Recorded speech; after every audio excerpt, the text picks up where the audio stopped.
오늘 우리에게 주시는 하나님의 말씀 시편 103편 15절로 22절 말씀입니다.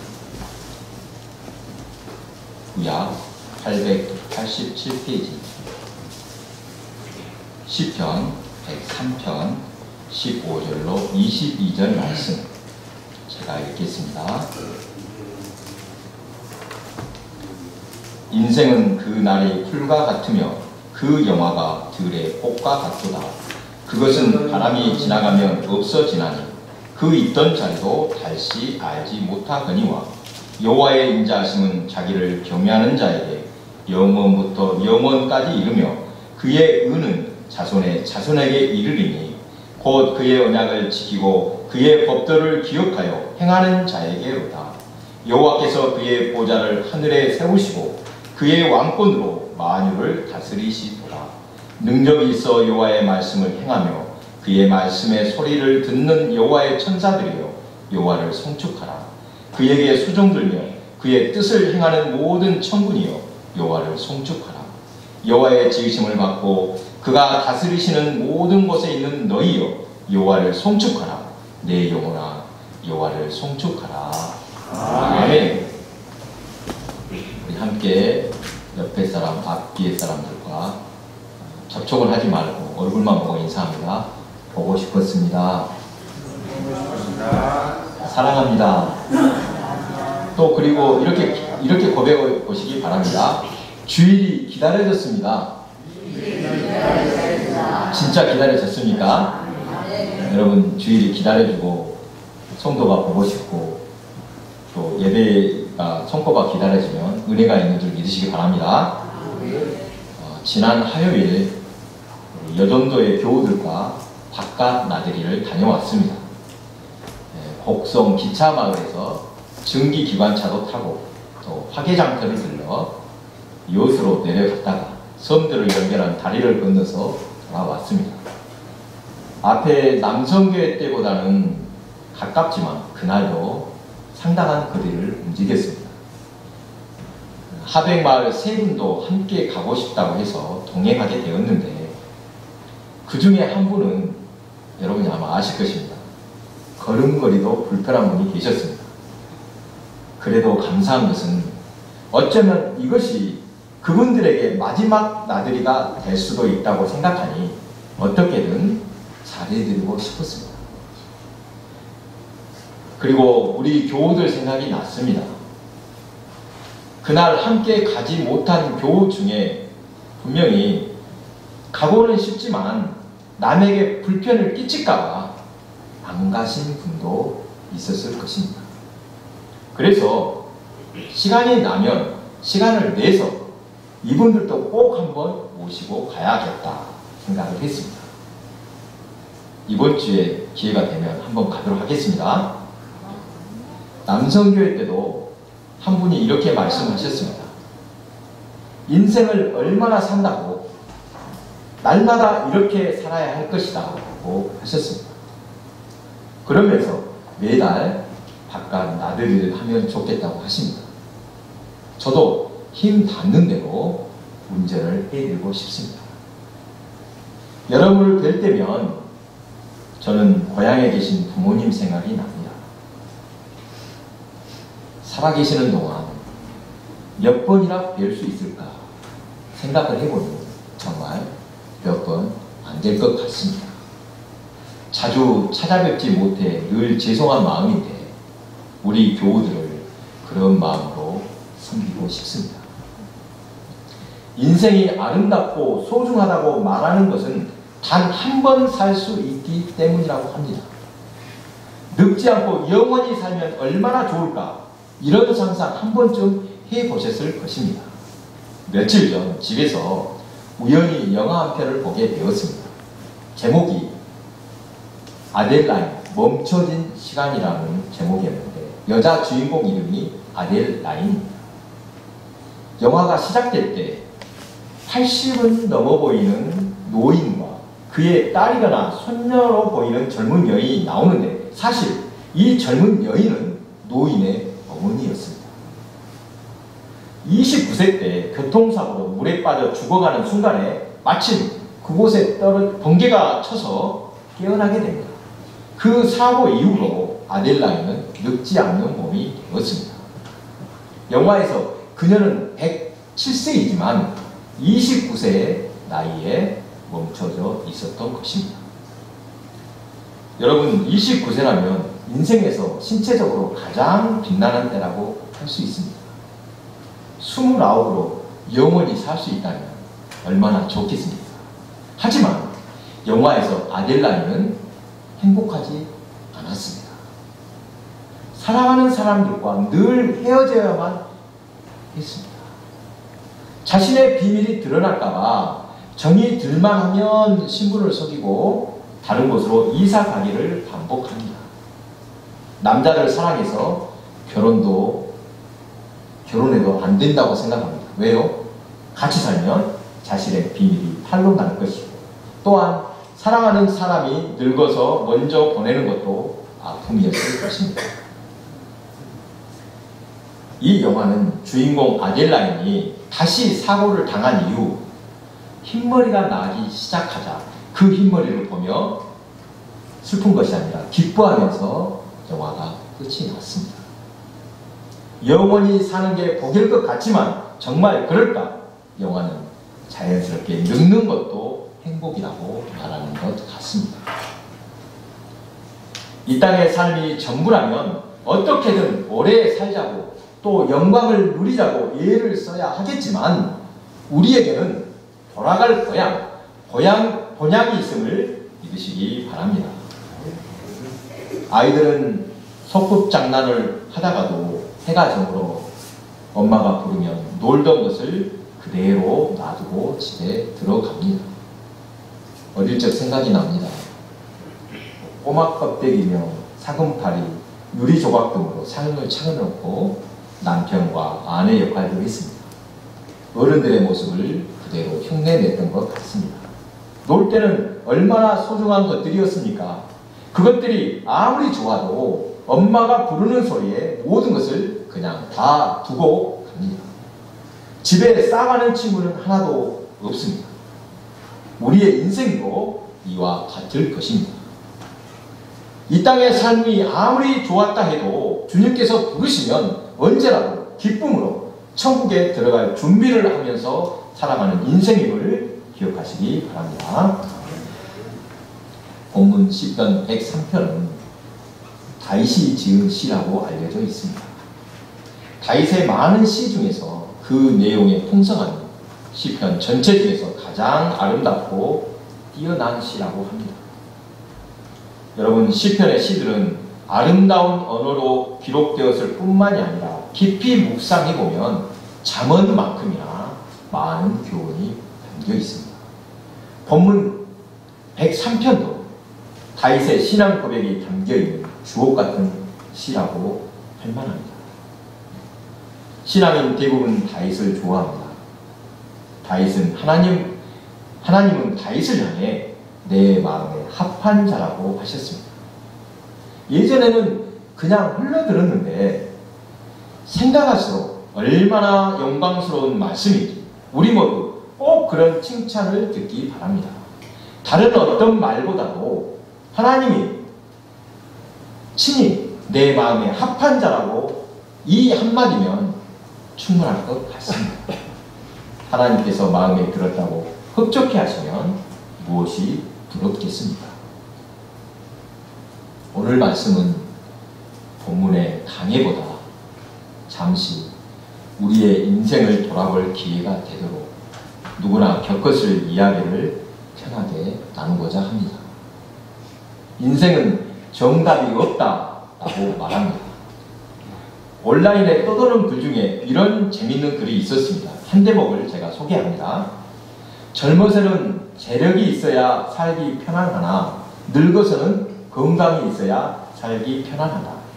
재산이 많을수록 죽는 것이 더욱 억울하고 인물이 좋을수록 늙는 것이 억울하다.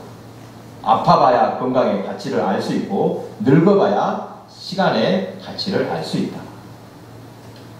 지금 순간에는 이것만 있으면 다 될 것 같은데 지나면 아무 소용이 없고 또 다른 것이 필요하다고 할 것입니다. 언제나 아쉬움이 남고 부족한 것이 인생일 것입니다.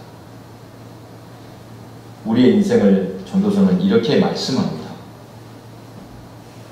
전도서 2장 1절부터 21절에 전도서 1장 2절부터 11절에 나올 말씀을 제가 골랐습니다. 전도자가 이르되 헛되고 헛되며 헛되고 헛되니 모든 것이 헛되도다. 해 아래서 수고하는 모든 수고가 사람에게 무엇이 유익한가? 한 세대는 가고 한 세대는 오되 땅은 영원히 있도다. 이미 있던 것이 후에 다시 있겠고 이미 한 일을 후에 다시 할지라. 해 아래에는 새 것이 없나니 무엇을 가르쳐 이르기를 보라 이것이 새 것이라 할 것이 있으리라. 우리가 있기 오래전 세대들에게도 이미 있었느니라. 이전 세대들이 기억됨이 없으니 장래 세대도 그 세대들과 함께 기억됨이 없으리라. 오늘은 6월의 마지막 주일입니다. 한 해의 절반을 보내고 다음 주면 다시 반년을 시작할 것입니다. 반복해서 말합니다만 세월이 너무도 빠릅니다. 엊그제 새해를 시작한 것 같은데 눈 깜짝할 사이에 반년이 훌쩍 지났습니다. 각자 많은 일을 겪었을 텐데 연세가 들수록 중요한 것이 건강의 문제인 것 같습니다. 여기에 계신 여러분 대부분 가장 큰 관심은 건강일 것입니다.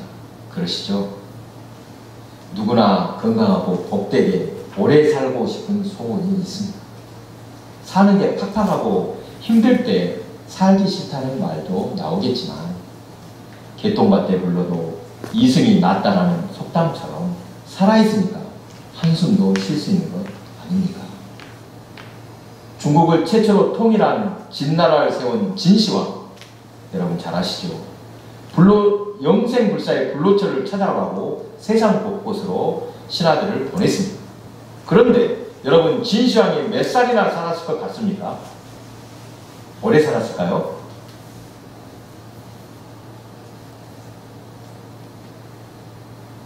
오래 살고 싶어서 발버둥을 쳤지만 그는 만 49세, 만 50도 넘기지 못하고 죽었습니다.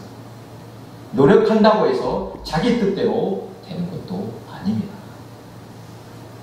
코로나 때문에 고향 집에 가는 것도 조심스럽다고 방문 횟수가 눈에 띄게 줄어서 부모님께 죄송한 마음입니다.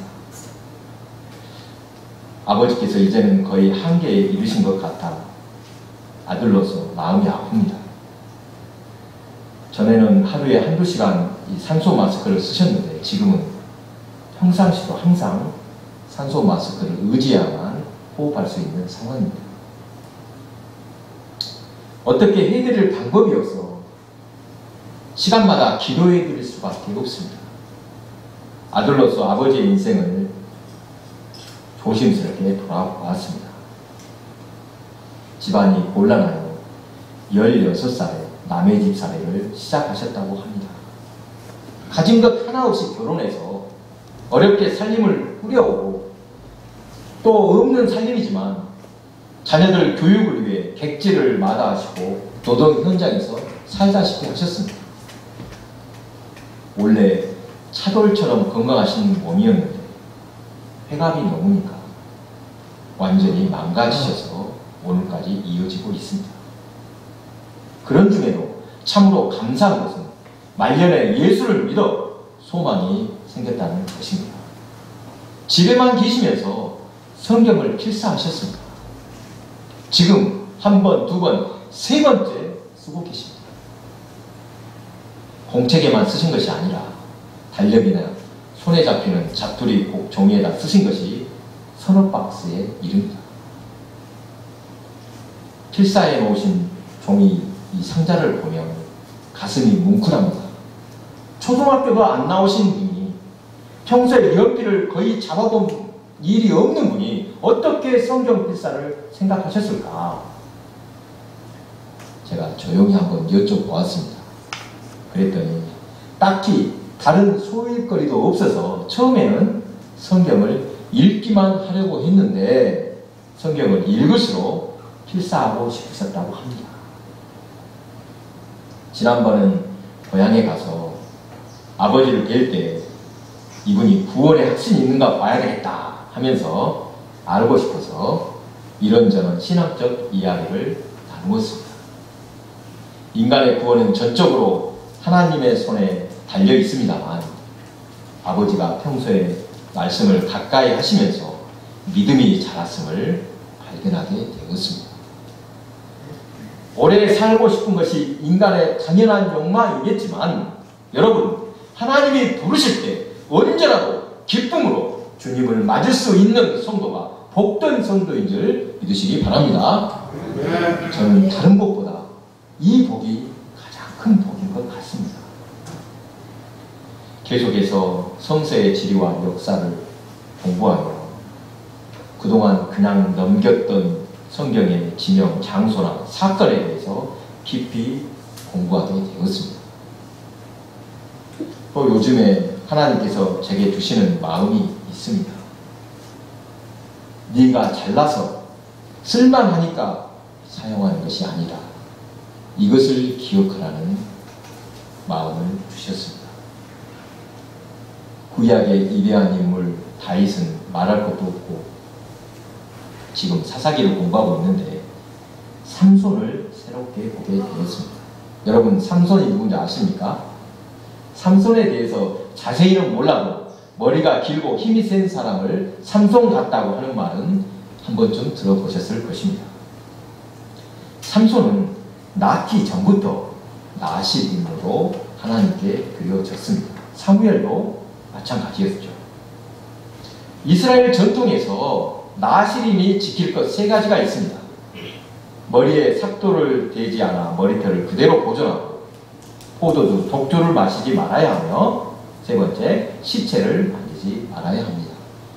삼손은 나실인이면서도 이 세 가지를 제대로 지키지 않았습니다. 그는 하나님이 주신 놀라운 능력, 아주 센 힘이 있었습니다. 나귀의 턱뼈로 블레셋 사람 1000명을 죽이기도 했습니다. 그런데 한 가지 삼손이 놓친 것이 있습니다.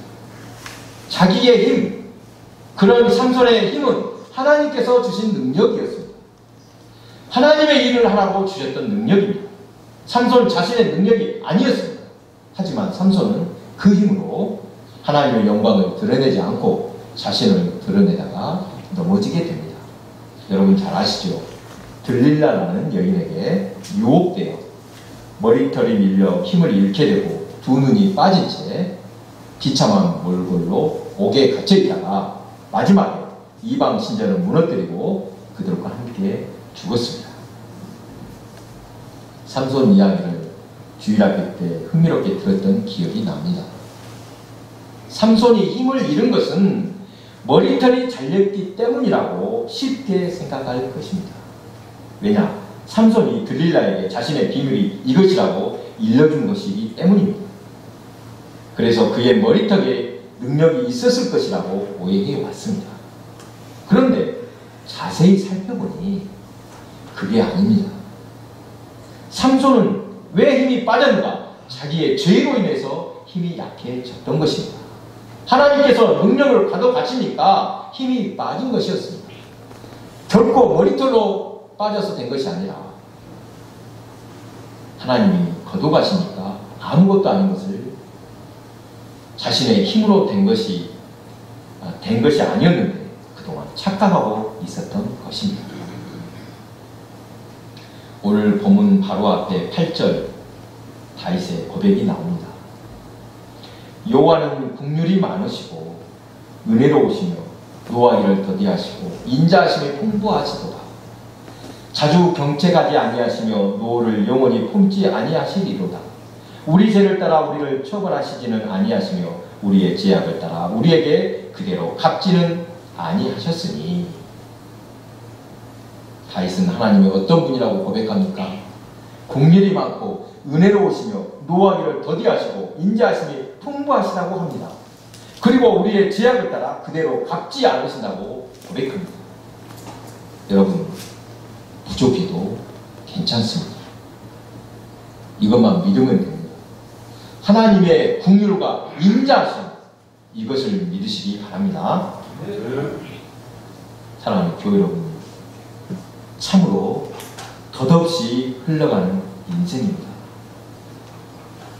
이런 인생을 생각하면 한숨과 눈물뿐일 것입니다. 요즘 연세가 많으신 우리 교우들과 또 부모님을 뵐 때 너무도 안타깝습니다. 더 건강하게, 더 오래도록 함께 계시면 얼마나 좋을까. 사랑하는 사람들과 헤어지지 않고 영원히 살면 참 좋겠습니다. 다윗이 말한 것처럼 인생은 그 날이 풀과 같으며 그 영화가 들의 꽃과 같고 그것은 바람이 지나가면 없어져 그 있던 자리도 다시 알지 못할 것입니다. 다윗은 인생의 덧없음과 하나님의 영원하심을 비교하여 하나님을 찬양하고 있습니다. 성경은 인생이 무엇인지 분명하게 말씀합니다. 이렇게 말씀하신 것은 인생을 비관적으로 보거나 세월을 한탄하라는 것이 아닙니다. 신앙이 있어도 없어도 인생은 다 똑같이 풀과 같으며 그 영광도 잠깐입니다. 위대한 이스라엘의 지도자 모세도 시편 90편에서 고백합니다. 주께서 저희를 홍수처럼 쓸어가시나이다. 저희는 잠깐 자는 것 같으며 아침에 돋는 풀 같은 날이다.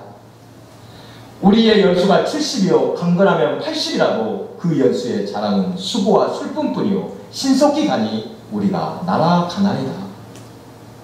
모세도 덧없는 인생이라고 한탄하고 있습니다.